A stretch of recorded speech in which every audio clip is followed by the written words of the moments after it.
जो ट्रिप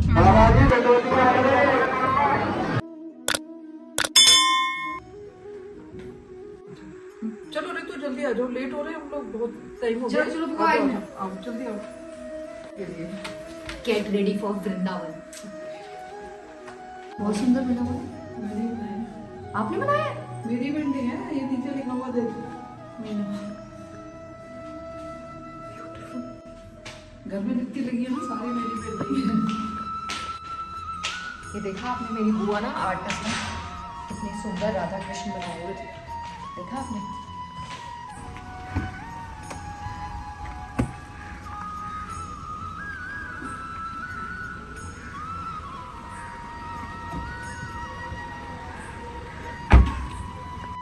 अब हम वृंदावन जा रहे हैं, दिल्ली से वृंदावन, और यहाँ की दूरी है 179 किलोमीटर। ओके। और हमें 2 से ढाई घंटे में हम वहाँ पहुँच जाएंगे। एक्सप्रेस वे से जाएंगे, दिल्ली आगरा एक्सप्रेस वे, और हमारे दर्शन भी आज ही हो जाएंगे। और आज ही हो जाने चाहिए, ठाकुर जी की कृपा रही तो। बाकी कृपा तो है आप पे हमेशा से।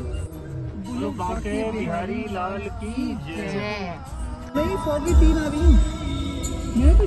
नमस्कार दोस्तों, welcome back to my blog. मैं ऋतु चौहान आज आपको अपने साथ लेकर जा रही हूँ उत्तर प्रदेश के मथुरा वृंदावन में स्थित बांके बिहारी मंदिर। ये बात तो आप सभी जानते हैं कि कृष्ण के डिवोटीज पूरी दुनिया में सबसे ज्यादा हैं। जो भी कृष्ण भगवान में आस्था रखता है वो मथुरा वृंदावन जरूर जाता है। यही वो पावन भूमि है जहाँ कृष्ण भगवान का बचपन बीता था। सो दोस्तों, हमने ले लिया एक छोटा सा ब्रेक नाश्ते के लिए। सफर की तैयारी थोड़ा खा पी के कर लेते हैं। तो हम लोग जा रहे हैं दासा प्रकाश। हम ब्रेकफास्ट करने के लिए बैठे हैं दासा प्रकाश में, और बहुत अच्छा टेस्टी फूड है इनका। तो एक्चुअली मंगा लो, चीज़ मंगा लो, वेस्टेज हो जाती है, हमें खाई नहीं जाती सर।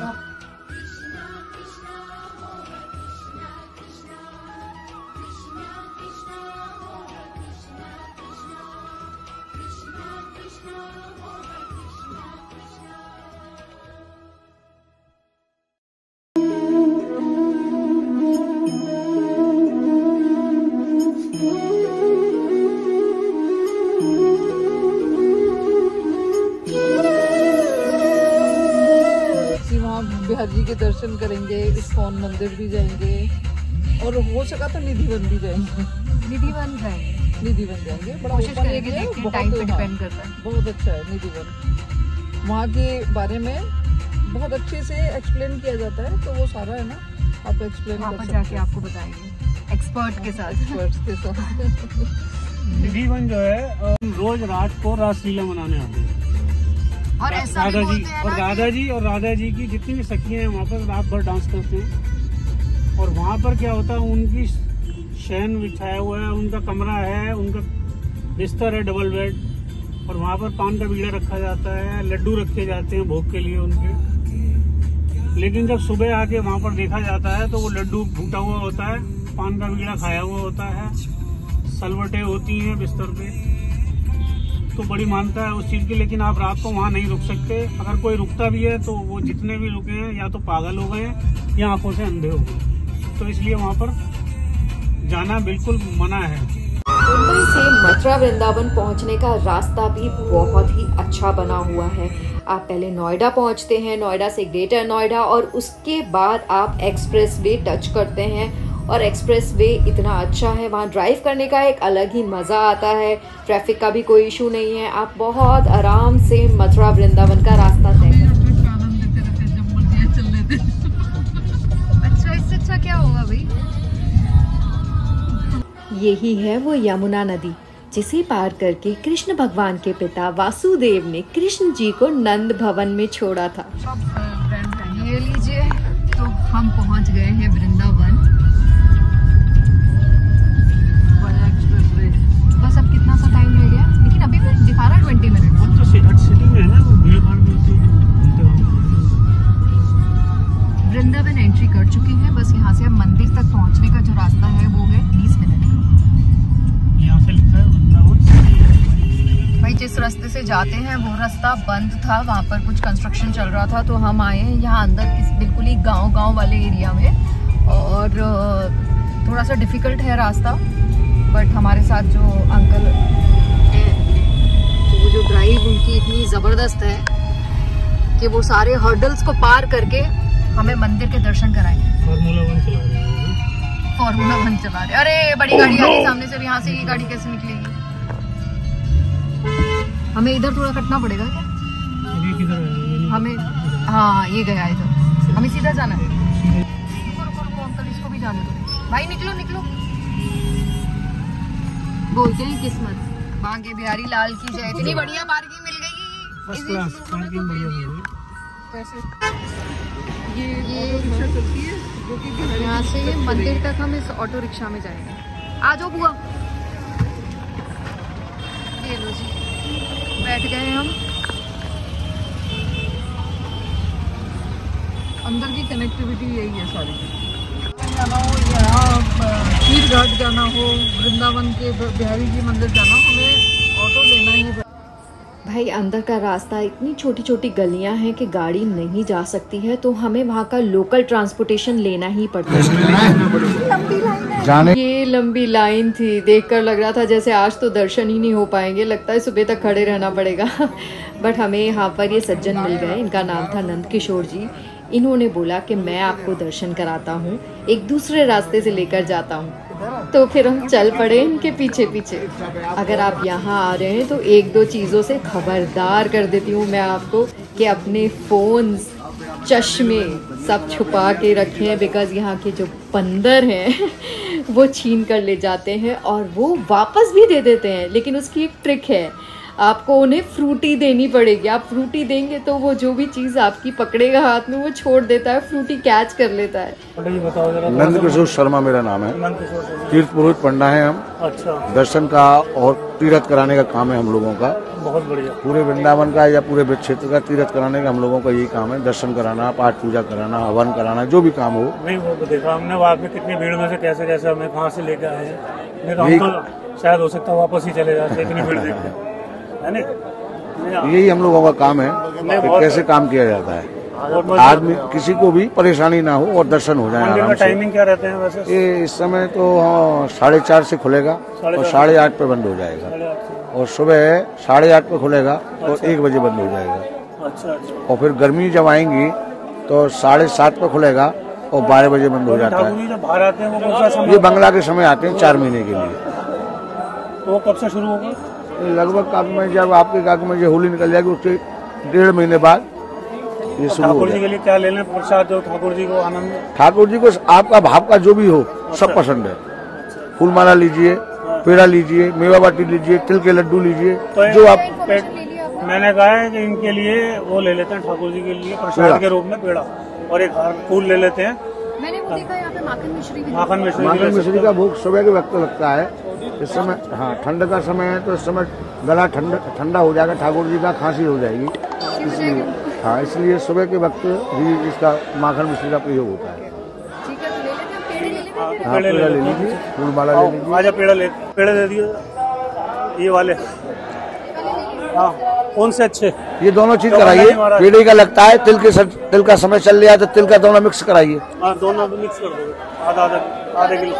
आधा किलो दे दो, दोनों मिक्स करके। दोनों कर दो, आधे आधे कर दीजिए। ठीक है। इसमें मैं एक बात और बोलना चाहता हूँ कि ये बिहारी जी का मंदिर का जो दर्शन करने का तरीका है वो वन वे है। आप किसी भी रास्ते से जाएंगे वापस नहीं आएंगे, उसी रास्ते से आप वापस नहीं आ पाएंगे।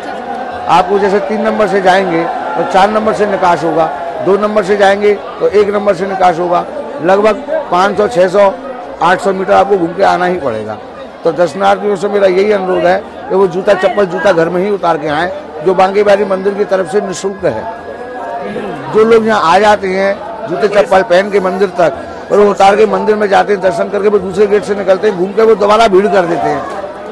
तो आधे से ज्यादा लोगों की भीड़ वही होती है जूता चप्पल लेने वालों की। पहचान लिया? तो कृपया करके उन्हें, हाँ, दर्शनार्थियों से यही अनुरोध है कि वो जूते चप्पल उतार के आए।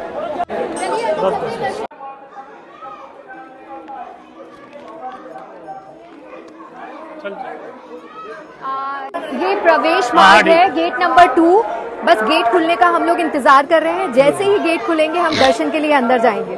बहुत भक्तों की अपार भीड़ है, अंदर घुसना थोड़ा सा अभी डिफिकल्ट है, तो मैं वेट करूंगी कि थोड़ी सी ये भीड़ कम हो जाए, उसके बाद मैं अंदर जाऊंगी।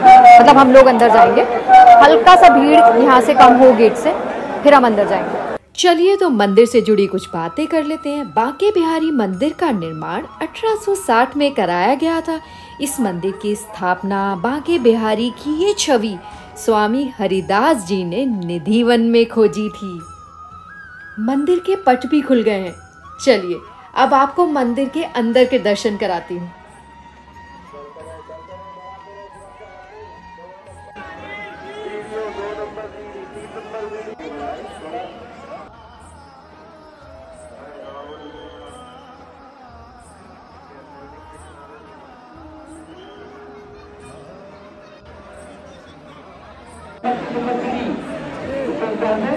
इतनी भीड़ में इससे बेहतर दर्शन नहीं हो सकते थे।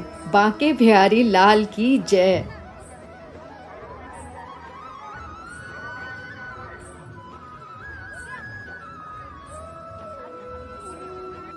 ये स्वरूप ही बदल गया इनका, तो आपका तो स्वरूप ही बदल गया। इधर देखिए, स्वरूप ही बदल गया। गोपी बन गई। हाँ, गोपी बन गई आप। दोस्तों अब मैं आपको ऐसी शख्सियत से मिलवाने वाली हूँ जिनका परिवार पिछले 500 सालों से बांके बिहारी जी की सेवा में। उत्तर प्रदेश के मथुरा वृंदावन में कई प्रसिद्ध मंदिर हैं, उनमें से एक है बांके बिहारी।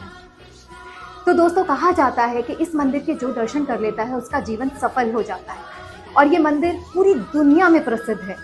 इस मंदिर के बारे में बाकी की जानकारी हमारे साथ अशोक जी शेयर करेंगे।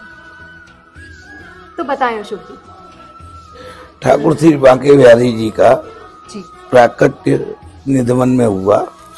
इसकी पृष्ठभूमि में ये है, भगवान कृष्ण की अष्ट सखियां थीं, जिसमें प्रधान राधा जी और राधा जी के नेक्स्ट टू थी ललिता सखी। ललिता सखी का अंतःपुर तक जाने का अधिकार था भगवान कृष्ण की लीला में राधा जी के साथ। एक दिन किसी कारणवश ललिता सखी नाराज हो गई। उन्होंने, राधा जी ने ललिता सखी को श्राप दे दिया कि आप जाकर के कलयुग में पृथ्वी पर जन्म लेंगे। पृथ्वी पर हरदास जी के रूप में ललिता सखी का अवतार हुआ जी। अलीगढ़ का तहसील कोट में उनका जन्म हुआ था स्वामी हरदास जी का। उनकी शादी हुई, पत्नी वगैरह का परित्याग कर करके वो वृंदावन में आ गए और भगवान की साधना में लीन हो गए। उनकी पत्नी आई, उन्होंने अपना वृंदावन में शरीर त्याग कर दिया। बोले आपने त्याग दिया तो इस शरीर का क्या होगा। उसके पश्चात उनके भाई विठल विपुल जी आए, वो भी यहाँ संत हो गए। हाँ, उनके बाद जगन्नाथ जी आए, उनके भाई, वो शादीशुदा थे।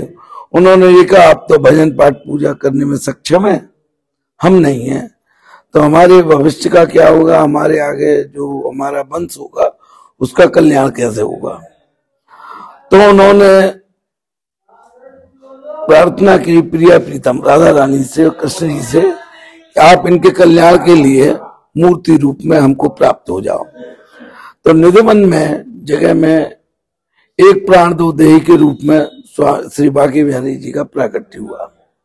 वो उन्होंने जगन्नाथ जी को दे दिया। उस समय मंदिर वगैरह बिल्डिंगें थी नहीं, निकुंजमयी सेवा होती रही सैकड़ों साल तक। तत्पश्चात ये भरतपुर के राजा ने ये हमको मंदिर वाली जगह बगीचा था वो डोनेट कर दिया हमारे पुरखाओं को। यहाँ पूजा होती रही। समय के बाद हम गोस्वामियों की संख्या बढ़ी। उन्होंने अपने शिष्यों से पैसा एकत्रित करके ये मंदिर बनाया।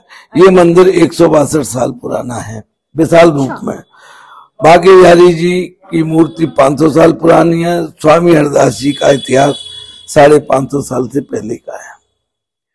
इस प्रकार इस मंदिर में, मंदिर वृंदावन में यानी कि आचार्य लोगों के 10 मंदिर है मेन तो। गोविंद, गोपीनाथ, मदन मोहन, राधा दामोदर, राधा श्याम सुंदर और राधा रमन जी, राधा वल्लभ जी, बांके बिहारी जी, ठाकुर जुगल किशोर जी। इसमें 4 औरंगजेब के डर की वजह से बाहर चले गए। गोविंद गोपीनाथ, मदन मोहन जी राजस्थान चले गए, जुगल किशोर जी पन्ना में चले गए मध्य में, और बाकी के ठाकुर जी यहाँ हैं। तो इनमें आचार्यों की इतनी शक्ति थी कि आज इतनी भीड़ उन मंदिरों में होती है। जयपुर में भी भीड़ गोविंद देव जी में, गोपीनाथ जी में होती है, करौली में मदन मोहन जी पे होती है, पन्ना में जुगल किशोर जी को होती है। बाकी के यहाँ जो मंदिर है, राधा वल्लभ जी, राधा रमन जी और राधा श्याम सुंदर, राधा दामोदर, गोकुलानंद जी, बाकी का बिहारी जी का तो वैभव कुछ कहा ही नहीं जा सकता है। इतनी भीड़, इतने दर्शनार्थी, उनकी मनोकामनाओं को पूर्ण करने का जिम्मेदारी बिहारी जी पे। हर बार आते हैं, भीड़ ज्यादा ही होती है, ज्यादा ही दिन पर दिन उनकी। और बोलती हुई मूर्तियां हैं, बातें करती हैं, लोगों की इच्छाएं पूरी करती हैं। हर इच्छा पूरी नहीं करती हैं, जो लोक कल्याण की, उनके कल्याण की इच्छा होगी वही पूरी होंगी। आप कब से सेवा कर रहे हैं यहाँ? हमारा परिवार यहाँ 550 साल से, हम स्वामी हरदास जी के वंशज हैं। और आप हमारे गोसाई जी हैं। हाँ, हम आपके गोसाई जी, हमारी बड़ी सेवा। और ये जो और आप हमारे पिताजी और उनसे भी इनका घर एक इनके चाचा जी का कौन का बगल में था, और ये हमारा ये मतलब ये सौभाग्य संतोष सदन लिखा है बगल में, तो हमारा तो घर बराबर राधे श्याम जी का था। मंदिर के बारे में अशोक जी ने हमें बहुत सारी जानकारी दी, उसके लिए बहुत बहुत थैंक यू, धन्यवाद। बांके बिहारी लाल की जय। तो दोस्तों, आपको बांके बिहारी जी के दर्शन करके कैसा लगा मुझे कमेंट करके ज़रूर बताइएगा। ऐसे ही और वीडियोस देखने के लिए don't forget to subscribe my channel. इसी के साथ मैं आपसे लेती हूँ विदा। आप सभी को मेरा प्यार भरा नमस्कार।